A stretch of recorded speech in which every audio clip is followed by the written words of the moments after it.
Assalamualaikum warahmatullahi wabarakatuh. Rekan-rekan sekalian, kembali kita berjumpa di Jejak Semesta 65.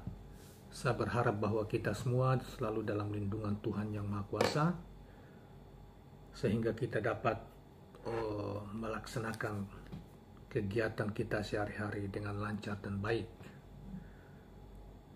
Rekan-rekan sekalian, kali ini kita akan mengetengahkan sebuah uraian yang kita ambil dari ABW News tanggal 6 Februari 2023. Judulnya adalah para pengamat menilai bahwa koalisi perubahan dinilai lebih unggul dari koalisi lain. Jadi sebagaimana Anda ketahui bahwa saat ini di menjelang Pilpres yang akan datang, di Februari 2024 yang akan datang, jadi kurang lebih ya setahun lah ya dari sekarang. Ya setahun lah, 10 bulan lah. Waktu efektifnya mungkin sekitar 10 bulan ya. Itu ada koalisi KIB ya, Koalisi Indonesia Bersatu, tetapi belum ada calonnya. Kita belum tahu. Memang ada isu-isu yang berkembang digadang-gadang bahwa ada Ganjar dan Erick Thohir gitu ya. Itu yang dikehendaki oleh misalnya diorder oleh Pak Jokowi.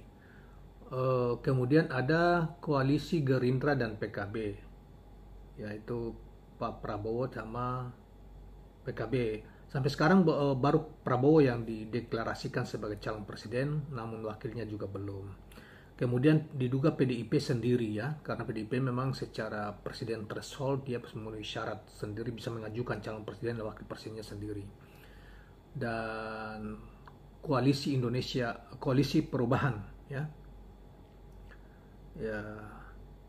yaitu yang ini oleh Partai Nasdem, kemudian Demokrat dan PKS yang telah memunculkan bersepakat mengajukan Anies Rashid Baswedan sebagai calon presiden. Wakilnya masih belum ditentukan. Nah, coba kita dengarkan apa komentar para dan alasan para pengamat ini sehingga mengatakan bahwa koalisi perubahan jauh lebih baik daripada lebih unggul daripada koalisi yang lain yang kita sebutkan tadi, baik itu KIB, di PDIP sendiri maupun oleh koalisi antara Gerindra dan PKB. Saudara sekalian, partai politik Parpol Koalisi Perubahan yang melakukan safari politik Koalisi Perubahan dinilai lebih unggul dari koalisi lain karena sudah memiliki kepastian bakal calon presiden. Itu salah satu alasannya. Ini salah satu keunggulan poros perubahan dibandingkan koalisi lain yang masih belum punya kepastian dalam mendukung bakal capres. Ujar Direktur Eksekutif Indonesian Political Power Ikhwan Arif saat dihubungi di Jakarta Jumat.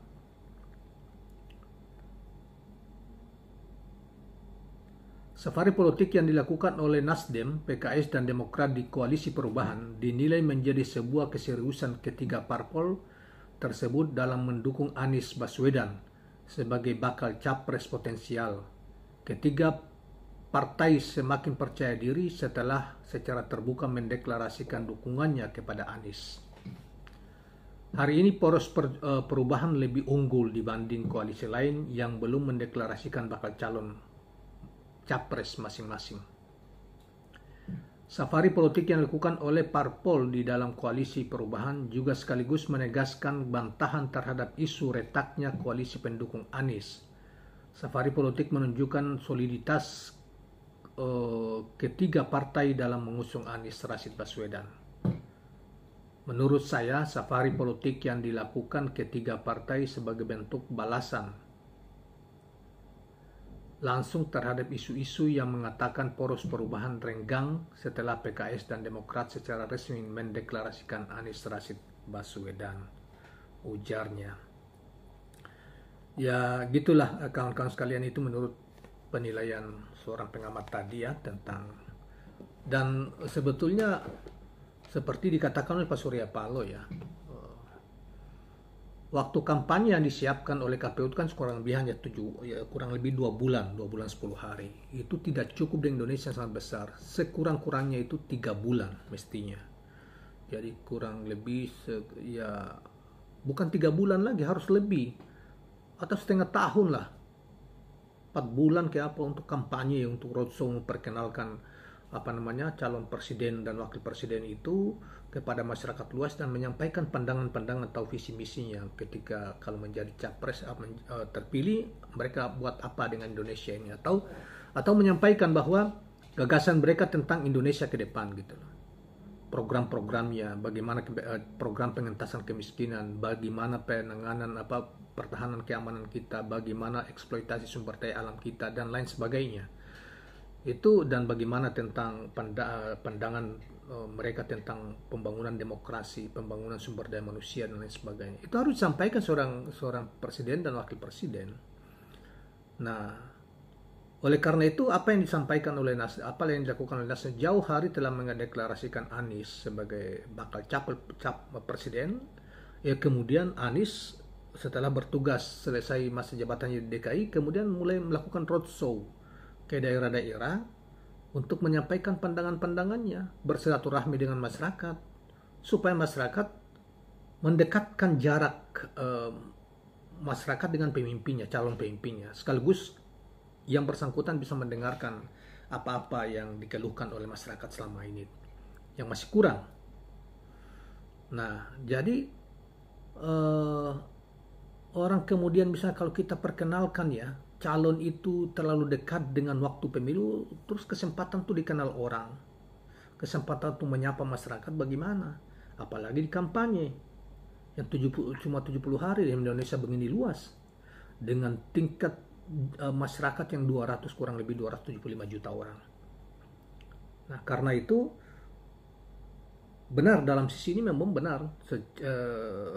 Kemudian tiga partai ini berkoalisi, sudah kemudian saling bersatu untuk mendukung capresnya, walaupun cawapresnya belum, tetapi masih jauh lebih muda, lebih maju dari sisi demokrasi tentunya. Kemudian ketiga partai ini memperkokoh capresnya ya secara rutin, kemudian melakukan langkah-langkah untuk kunjungan ke daerah-daerah untuk memperkenalkan diri, sekaligus juga dekat dengan masyarakat, sekaligus juga mendengarkan apa yang disampaikan oleh masyarakat, serta menata relawan-relawan dan partai-partai yang ada di daerah untuk pemenangan. Tapi kalau yang lain kan belum ada sama sekali, akhirnya kan ketinggalan kereta gitu ya, terkecuali kalau mereka menyusun cara-cara yang tidak demokratis, misalnya menyusun strategi untuk curang di pemilu dan lain sebagainya. Nah, itu yang sulit gitu ya. Dan saya kira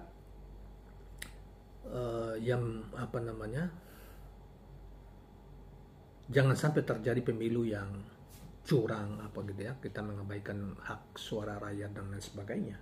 Dan kita ingin mendapatkan pemimpin Indonesia yang memiliki visi, yang jujur, yang membangun keadilan dan lain sebagainya bagi seluruh masyarakat, membangkitkan ekonomi kita sehingga rakyat jangan terpuruk terus-menerus.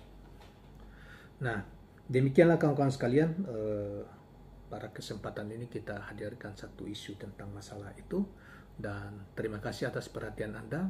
Jangan lupa subscribe dan like channel ini. Assalamualaikum warahmatullahi wabarakatuh.